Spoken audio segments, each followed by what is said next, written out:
오늘 성경을 보면 너희가 이 손으로 하지 아니한 할례를 받았으니 곧 육의 몸을 벗는 것이요 그리스도의 할례니라, 이렇게 말씀합니다.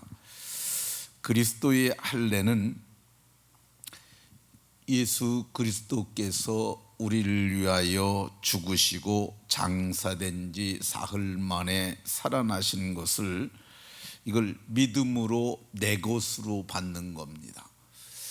이 그리스도의 할례를 받은 사람들의 고백이 있는데요, 내가 그리스도와 함께 장사되었나니, 그리스도와 함께 장사되었나니 그런즉 이제는 내가 사는 것이 아니요 내 속에 그리스도께서 사시는 것이라, 이런 고백이 있습니다.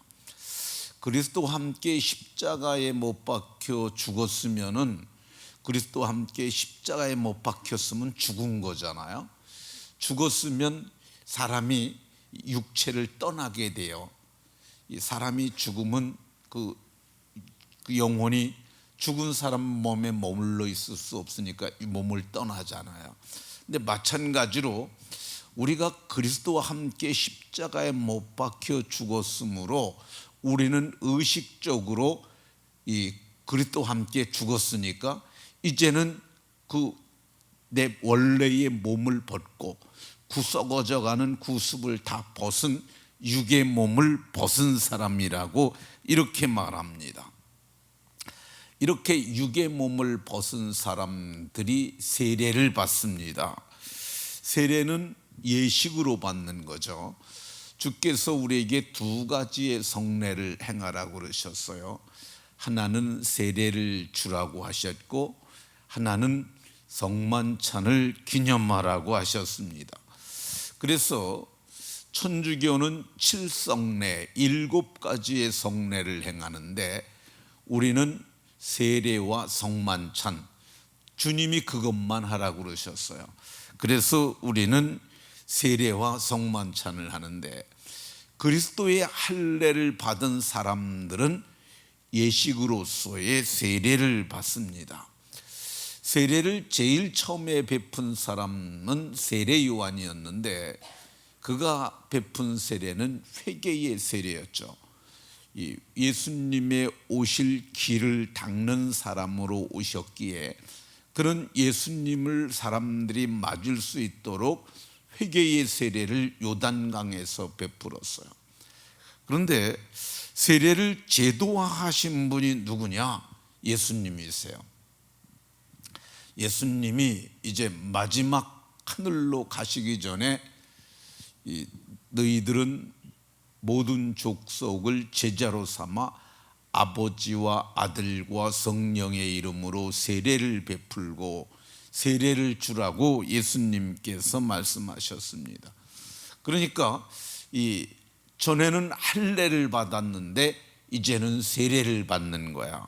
그래서 사도는 이제 그 12절에서 너희가 세례로 그리스도와 함께 장사되고, 근데 이거를 할례에서 세례로 바뀌었다는 말보다는 가장 적절한 말이 치환이라는 말을 했습니다. 근데 제가 어제 우리 교회 성도에게 같이 밥 먹으면서 물어봤어요. 새벽 기도에 참여를 좀 하냐 그랬더니 영상으로 한대요. 그러면 내가 그날 이 치환이라는 말을 사용했는데 기억이 나냐 그러니까 그 기억이 나는 것 같대요. 근데 그럼 그 말이 뭔 말인 줄 아냐 그랬더니 그 의미는 잃어버렸대요. 그래서 제가 한번 치환을 다시 설명하도록 하겠습니다.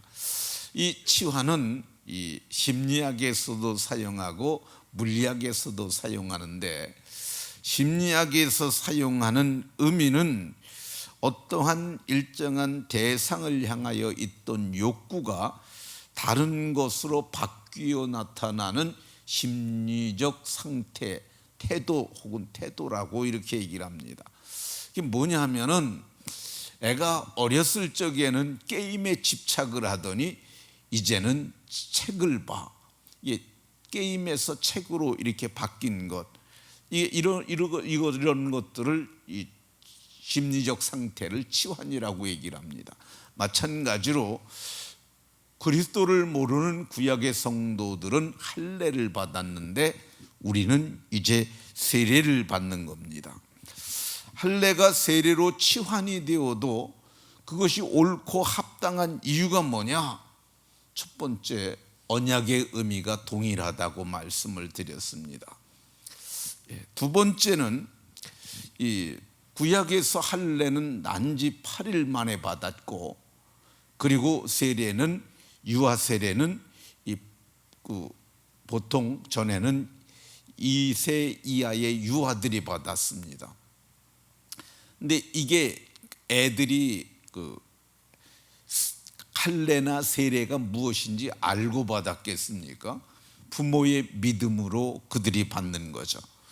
그래서 교회의 예배모범이라는 책에 있는데, 그 책에는 구약의 아브라함의 자손이 할례를 받을 특권이 있었던 것처럼 우리 믿음의 자녀들에게는 우리가 세례를 베풀 수 있다. 그렇게 그 의미를 그렇게 설명을 합니다. 그래서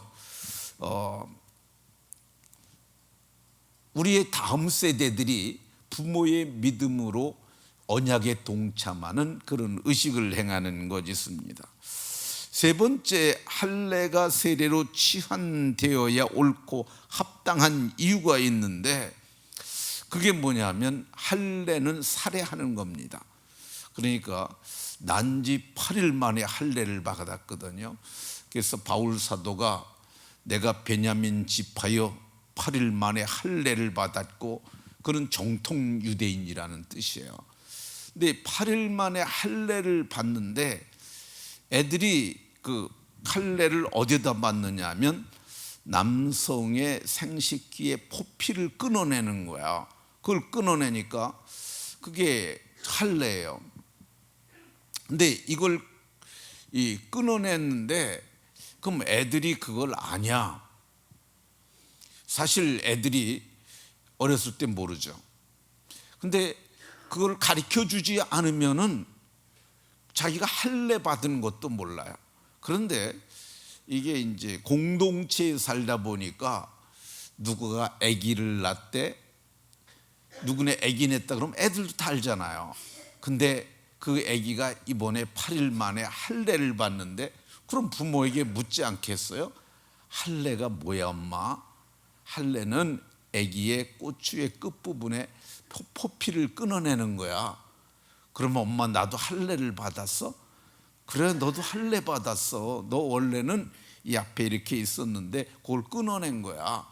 그러면서 이제 할례가 무엇인지 알게 됩니다.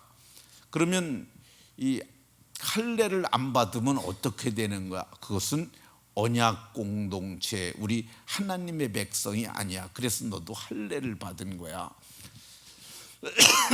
이렇게 할례를 받은 사람들은 이 이스라엘 백성들끼리만 성적 관계를 가져야 하고, 그리고 이 할례를 받은 사람들은 이 하나님의 백성이 되는 거야. 이렇게 교육을 받지 않겠어요? 근데 세례도 마찬가지죠. 유아 세례 어렸을 적에 받으면 애들이 그걸 기억을 못 합니다. 그런데 자라면서 교회 와서 보니까 유아 세례를 받는, 동생이 유아 세례 받는다고 그러는 걸 봐요. 엄마 유아 세례가 뭐야? 너도 그러면 나도 그럼 세례 받은 거야? 그렇게 하면서 이제 입교라는 의식을 우리는 하나 더 거칩니다.